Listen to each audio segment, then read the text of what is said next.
Hello. तो मैं आ गया हूँ जिम। ये कार्डियो सेशन एरिया है। यहाँ बेसिकली कार्डियो होता है। तो starting with cardio.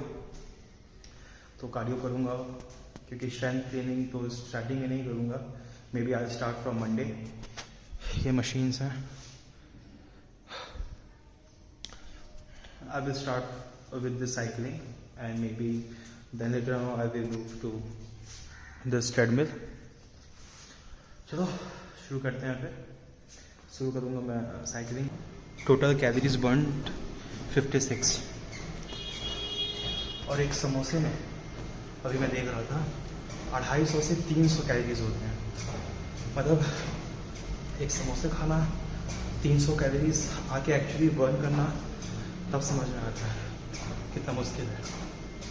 But there से ही सीखे बहुत कुछ।